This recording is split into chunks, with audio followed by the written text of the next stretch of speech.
Traders, how are you? With Marcello. Today we're doing the recap of what happened in the markets last week. The food crisis has officially begun, and we even have a news article out of a news company in Australia that's talking about food rationing. I wonder what all those passports for the pandemic were for. Let's get started.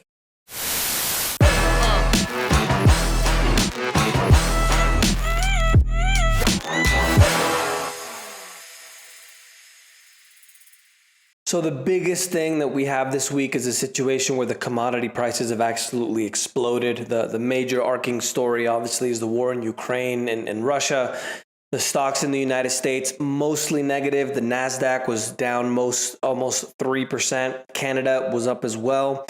European markets mostly lower. Europe took a really big beating. Obviously, the war with Russia and Ukraine is in Europe, but most of the situations or the effects, let's say, of the war is being felt in Europe, especially because of the food crisis that's going to begin, in addition to the energy crisis. And I'm going to give you the details of that in just a moment. The biggest loser in Europe was the Italian market, down almost 15%, and most other markets were also down double digits. The Russian market is still closed overall. Latin American markets are mostly higher, which is a surprise. You know, if you guys don't know, a lot of Latin American countries produce a lot of their own food. They're near the equator, outside of, places like Brazil, for example. Brazil's the largest exporter of coffee in the world. So they're not as affected with the situation. And we do have, obviously, Venezuela, even though they're an oil producer, has gone down quite a bit. We have a lot of these countries that are semi-self-sufficient overall in terms of those things, even though they still rely on foreign countries for imports and exports. Africa and the Middle East, mostly mixed. Egypt there was almost 4% positive. And then in the far, far east, we have the Hang Seng in Hong Kong. Say that 3 times fast. They went down 3.93%. Bitcoin and other news. Bitcoin down just slightly this week, 0.24% at just over 39,000.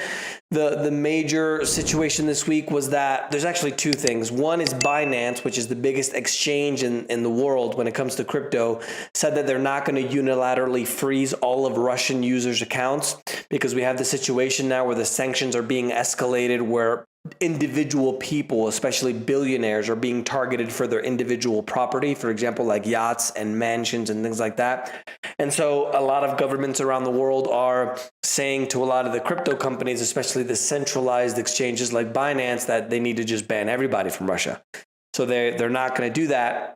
And they said that they're going to ban or sanction the individual Russians that were sanctioned by the sanctions that were placed by the Western countries. Another thing that was really interesting is the WEF, which is the World Economic Forum, before had a partnership with Binance. They had it on their website, and now it's nowhere to be found. It's a broken page. And so it seems like, in the conspiracy theory for the week, that a lot of the Western countries now, or even countries overall, are going to use that as an excuse to go after the crypto and regulate it, because obviously they don't want Putin to use cryptos to go around the sanctions, even though the United States, for example, is still paying Russia to import oil. So all this hoopla about the sanctions, and we're still giving them money so they can go into Russia and Ukraine and start a war. Just an FYI. A little bit of hypocrisy. Just a little bit of hypocrisy. Just a little bit. In commodities, this is going to be probably a good 2 or 3 or 4 minutes. We talked before, especially if you guys follow me for a while, about the food crisis that's coming, right? This is escalated quite a bit because Russia and Ukraine, even Belarus, account for 25, 30, 40% are not only the grain production and exports, but also the situation with fertilizer. Okay. Now, food prices have reached a record high. There's a UN food index which tracks the price of the increases in food from one month to the next, and that has officially reached a record high. In addition to that, Ukraine and Russia provide 30% of global grains. Now, grains, we're talking about pasta, we're talking about bread, we're talking about even beer that use grain. So keep that in mind. And Europe is the 3rd largest consumer of corn, which supports 70% from Ukraine. Now, I always do these videos that I've been doing for a while so you guys can connect the dots because we're going to go a few more dominoes down. So if 30% of the grains in the world are now being limited, and we're going to get to the fertilizer here in just a moment, how are we going to not only create things like bread and pasta, right? Food in general, but how are we going to provide the feed for animals? Because animals eat grains and corn. So if 30% of the market is being cut off, remember the inflation from last year, right? The US government was only reporting, 7% inflation? When you and I talked about how the actual inflation was 30-40%, I think both you and I remember the Domino's story specifically, where I think it was 10 wings for $8.99, but then they're selling this 8 wings for $8.99, which represents, doing the numbers on the top of my head, is 24% increase. So I know you are seeing the increase in the supermarket, that isn't 7%. So now we have a situation where you can see that not only the price of food, but also the price of feeding things like animals that we buy, which is meat and chicken and all these other things, are going to start going through the roof as well. The price of wheat, if you guys didn't know, most commodities are on an exchange. It's like a transparent pricing mechanism, right? So the CME, which is the Chicago Mercantile Exchange, is the biggest exchange operator in the world. Most of the commodities in the world are there on the CME. Well, wheat, because of this situation with the war in Ukraine, had a limit up, which basically means that the price went up so fast that they had to halt trading in the CME and the exchange, where people decide on the price of wheat. So what's coming is going to be extremely bad. So make sure you're prepared. Every week when you go to the store, buy some canned tuna, some canned roast beef. It lasts for 5 years. If the conspiracy theories are wrong, nothing's going to happen. Everything's going to be fine, right? But if the conspiracy theorists are right, that crazy Marcello that told you to start buying food 2 years ago might not have a problem finding food. So Macro, which is another company here in Spain, also Colombia, all through Latin America, starting to limit their, I couldn't verify where this picture came from, but I think it's in Spain. And guys, just get ready. I'm going to give you various examples of this. Even the soybean crop out of Brazil, they're because of the rains, they're not able to transport the soybean. So it's not even just Ukraine and Russia. There's ships that are waiting off the coast of Brazil to be able to pick up the soybean, and soybean is used in a variety of things. Brazil actually exports 44% of the world soybean. They just can't get up on the ships. So they're waiting over 40 days when the average was about 4, 5, 6 days. Russia and Belarus, and this is the important things, Russia and Belarus together account for 1/3 of the world's potash. Potash is what goes into fertilizer. If you guys remember from a few weeks ago, we also talked about a material called urea, which is processed in natural gas. Well, places like Russia, for example, don't care about the climate. They're continuing to produce as much as they can when it comes to oil and natural gas. So now we have 1/3 of the world's exports of things like potash, which goes into fertilizer, being limited. So what's going to happen to the cost of fertilizer? You see? So we have the inputs to grow the food exploding in price. Then we have the actual food itself exploding in price, which means that a few months from now, if you're able to find the food, it's going to be exorbitantly high as well. This is why I told you guys at the beginning of the year that I think the inflation this year is going to be probably like 40, 50%. So we literally have turned into a third world country. Surprise! But you know what hasn't gone up in price? The like button. So you should leave your like if you like the videos, because we're not raising the price right now. We might increase the price in the future. Just kidding. And if you guys are listening on the podcast as well, they told me to mention this. Look for Marcello Trader or Marcello Arrambide, if you guys can spell my name, or Marcello recap of the week, and you guys should be able to find that handsome looking gentleman on YouTube instead of the podcast. And if you guys want to listen instead of watch, you guys can look for Day Trading Academy, and then that'll come up on the podcast. Other than that, winter wheat crop in China is the worst in history. And then we also have, as I told you, the Australian news sites. And I'm going to show it here so you guys can see it. This isn't a joke. Get ready for food rationing. So we're talking about digital ration cards. Remember how they tried to create that system for the digital, I don't want to say the V word, the thing that goes into your arm. So now you might have to have a digital ID to go in and buy food. Wonder where they come up with that idea. South Korea animal feed producers are declaring force majeure, which basically means they're able to get out of their contracts because of the extenuating circumstances. So the feed is what they feed animals. So they can't get the fertilizer, they can't get the grains to be able to make the food that they give animals. See how it works? We even have other countries banning the export of things like wheat, corn, and sugar. Moldova, for example, is going to stop exporting on March 1st. Hungary also has reported it as well. And the wheat prices are the highest prices since 2008. Now, the United States has imposed similar sanctions to other countries, for example, like Venezuela, North Korea, and Iran, but not as an economy as big as Russia's. Their 11th largest economy in the world, just ahead of Brazil. And basically, we're doing just a tit for tat now, right? So 36% of Russia's total budget in 2021 is from oil and natural gas. A country like Colombia, for example, is over 50%. So in retaliation to the sanctions that aren't really sanctions because they're not doing much, right? Because again, we're still paying Russia to import oil in the United States when we literally can just produce it ourselves. Which, on a side note, Elon Musk, the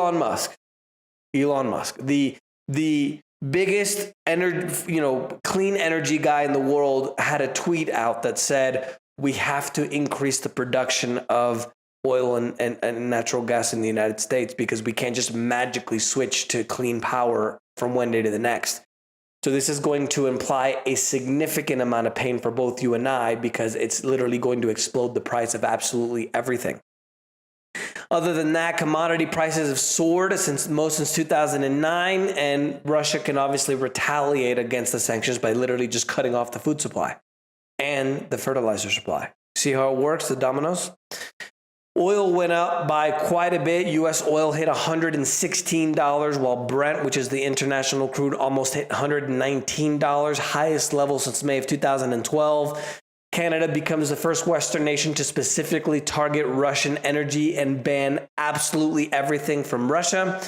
Russia provides 10% of the global supply, ranked third overall in production after the United States and Saudi Arabia. Excuse me, I believe it's backwards. Saudi Arabia and U.S., don't quote me on that. However, the renewed importance of energy independence weighs on a lot of the climate change efforts. We have the European Union now increasing coal imports by 56% in 2021. Remember that coal is supposedly the worst fossil fuel for the climate. UK Coal Authority is allowing a mine in Wales to increase output by 40 million tons over the next 20 years. And we even have Australia opening more coal mines as well. Remember, by the way, that between China and also India, they were literally opening a new coal power plant every week. But you and I can't open up a pipeline that's going to help stop import oil from Russia. Crude for the week went up 26% in the U.S. Brent went up over 20%. And precious metals, which is one of my favorites, gold went up by over 4% to $1,973, while silver went up almost 6% to $25.83. The U.S. dollar in finance and banking news is still the dominant currency around the world, but the purchasing power has gone down by 20 to a 25-year low. And you can see the chart there just keeps going down and down and down. Eventually, when everybody realizes that they can't rely on the, quote, full faith of the U.S. government that the U.S. dollar is backed by, that's where we're going to see a lot bigger problems because the dollar is going to collapse even more. Saturday, the strongest economic sanctions yet on Russia. They removed the central bank and main banks from SWIFT, further isolating Russia from the financial system. And then the U.S. Treasury Department banned the central bank, as I mentioned, and the Foreign Investment Fund from SWIFT. So basically, Russia's cut off from the financial system, but let's just keep paying them for oil. You see how this is so ironic? We literally are sanctioning the economy, but we're still sending them money for their oil because we import, I think it was over 600,000 barrels of oil a day from Russia. I mean, just the irony is just... Now, it has affected Russia overall. The ruble, which is their currency, has gone down by over 30% overnight. And in the meantime, the central bank there in Russia has increased their interest rates to 20%. And there's some rumors out there that the Russians are going to tie the ruble to gold to make it a gold-backed currency. And if that happens, that might change the game a little bit. The biggest bank in Russia, which is called Sberbank, is on the brink of collapse as savers went in to go ahead and take out all of their money. The shares plunged 95%. If you guys remember, something similar happened in Canada when they had the bank run as well. All of a sudden, everybody forgets about the dictatorship in Canada. And the pandemic, the worst virus in the history of the world, all of a sudden, this is not the worst virus. Funny how that happens, huh? Other than that, we'll leave it there so we don't get censored. U.S. mortgage rates are falling. Home prices are likely to continue to surge. The prices in January went up 19.1% higher, which is the biggest year-over-year rate in 45 years. Now, this is great for the economy in the U.S. because remember, the construction and the housing market is about 15 to 17% of the overall market. So if the cost to get a home, right, if you're going to buy a home, what do you have to do? Get a mortgage, right? So if the cost of your monthly payment goes down because the interest rate goes down, then obviously that helps a lot and it makes that market boom. Largest two-day drop in mortgage rates since the start of the pandemic. It went from 4.18% to 3.9%. So that means that the housing market might see a little bit of a tick up, which is a good thing. Political news, Hungary's Viktor Orban, which is a longtime ally of Putin, has made a reversal in policy in swift political retreats. They've taken 85,000 refugees to date. And if I have my numbers right here, go down the list, there's been 1.2 million refugees in Ukraine that have gone to many different countries, with Poland being the biggest receiver. There were even people going to the stadium to give blood. And as kids and families arrive in Poland, they're giving them toys, which is outside of the horrible situation happening right now in Ukraine and Russia. It's something beautiful to see that humanity is still kind of helping each other out. The economic news, the manufacturing PMI in China went up. It went to 50.2, which means that it showed an increase, a growth in the factory activity. This is actually a significant thing because obviously the majority of things that are made in the world are made in China. Other than that, the GDP in Australia, like it's a like it's a bunch of countries together. They went up 3.4% from the third quarter to the fourth last year, and they're expected to have a 3% gain in the economy, which is surprising because of the strict lockdowns that they had because of the pandemic. Remember that you can travel to Europe and Australia now. They officially opened up their borders as long as you have the jabba jabba doo. Labor Department on Friday, U.S. added 678,000 jobs in February.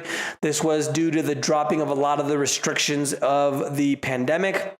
So even though we have exploding prices everywhere, there's a lot more people that are going out to restaurants and shops and hotels. Remember, I always say this every week, that the most important number in any economy, mostly an industrialized economy, which is the majority of the world outside of the majority of Africa and a few countries in Asia, is the consumer spending.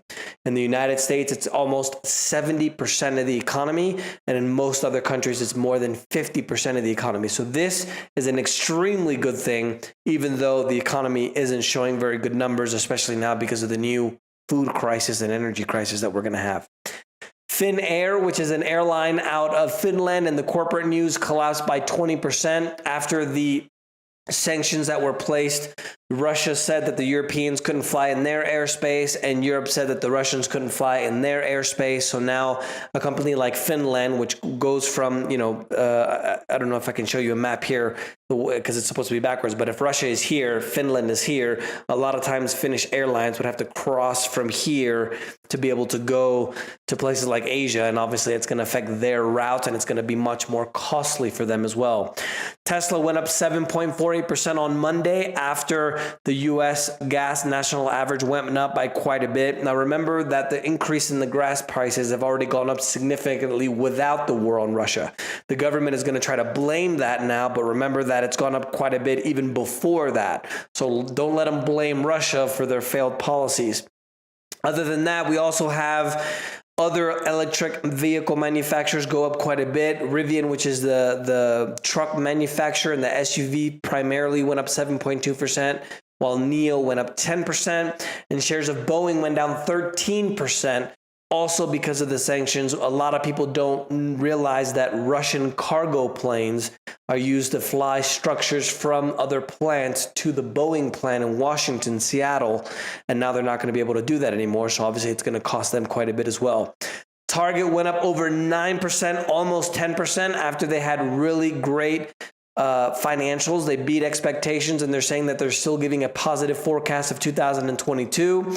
And Vroom, which is the online used sale firm, used car company, they went down by over 46% after the prices of used cars are exploding, and you can't find used cars to buy anymore, right? Because we have a situation where new cars can't be found because of the chips that, by the way, the majority are made in Taiwan. And it's not like China's going to go after Taiwan now, since NATO and the US just allowed Russia to invade Ukraine, right? You see how we put the dominoes together? Leave your like. I still haven't increased the price yet on the like button. So now this company, which sells used cars, can't have used cars to sell, and then the used cars that they do have are exploding in price. And the shares of the airlines, which is United Airlines, American Airlines, in addition to others, their stocks went down by quite a bit because of the explosion of the cost in oil. So obviously jet fuel is their second biggest cost after labor. And obviously this is a very bearish signal for a lot of these companies. And on top of that, people are going to travel less because it costs a lot more, right? And in trade news, world's 3 largest shipping lanes companies are going to stop all deliveries to Russia outside of essentials. So Merck and the other 2 large companies are just going to stop the shipping altogether to Russia, obviously over its situation with Ukraine. Investment news, property, and also, well, property, we're talking about houses, mansions, yachts. The U.S. is announcing a new task force in addition to France to go after properties that are owned by Russian oligarchs. Cars, yachts are all on the list. And we also have a bunch of huge yachts that are owned by Russian billionaires that are headed towards Montenegro in Italy to be able to try to avoid those sanctions. And another investment news as well, we had Ford Motor Co., which is launching. Remember that the Ford F-150 is the best-selling vehicle in the last 40 years in the United States. So them taking that car electric means that the game is changing, right? So Ford is now going to set up their operations where they have the electric unit and the gas unit, or the internal combustion engine unit, completely separate to be able to go ahead and make it more efficient, which is a good thing because obviously Ford is kind of jumping in and putting their muscle around to be able to go ahead and sell the best-selling vehicle in the United States, and they're starting to sell it electric. International news, they are having peace negotiations on Sunday, by the time you guys watch this, on the border of Belarus and Ukraine. So now Russia and Ukraine are going to try to hash things out. So we'll see if that works. There's also going to be a ceasefire, supposedly to be able to allow a lot of the humanitarian corridors from Ukrainian cities, so people can leave as the war is going to continue. And in addition to that, a lot of people are saying that Russia or Putin didn't expect so much of a defensive or so much of a stronger resistance from Ukraine. That's part of the reason why he's buying some time. EC President, European Commission President Ursula von der Leyen, for the first time in its history, Europe is going to start buying weapons for another country. And obviously this is talking about Ukraine. And there's a smoke visible in a nuclear power plant in Ukraine, the largest nuclear power plant in the country, in the continent of Europe, which supplies 20% of the electricity in Ukraine. There was a lot of, let's call it rumors, while the Russians supposedly were firing. It escalated and it turned out to be a little bit different. And in unusual facts this week, we have the economic turmoil invasion of 1/3 of the wealth of the 20th richest billionaires. They've lost 1/3 of their wealth overall, about $80 billion, as the sanctions and seizures are escalated. Tasmanian tiger, and other interesting news, is one of the Australia's most iconic species. It went extinct in 1936, but there's a group of researchers that are going to set up a lab near the University of Melbourne that are supposedly trying to bring it back. And they say they're going to bring it back within about a decade or so. And Colombia is moving forward to recovering the long-lost Spanish wreck first discovered in 2015. There's a bit of a spat, let's call it, between Spain, Bolivia, and Colombia, because they're all claiming that it's theirs, even though it's in Spanish. It's in Colombia territorial waters. The Colombian government is considering 200 tons of artifacts a national treasure, and they want to build a museum in Cartagena to be able to house it. That's the news of this week, guys. I hope you're getting ready for what's coming, right? I think the preppers were right. Go out and buy some extra food. Prepare yourself, because what's coming is going to be even worse. I don't want to see you suffer. I love you a lot. I've been talking about this for years, and it's starting finally to culminate. So leave your like first. Prepare yourself by leaving a like button. And then after that, go out and buy some food. We'll see you next week.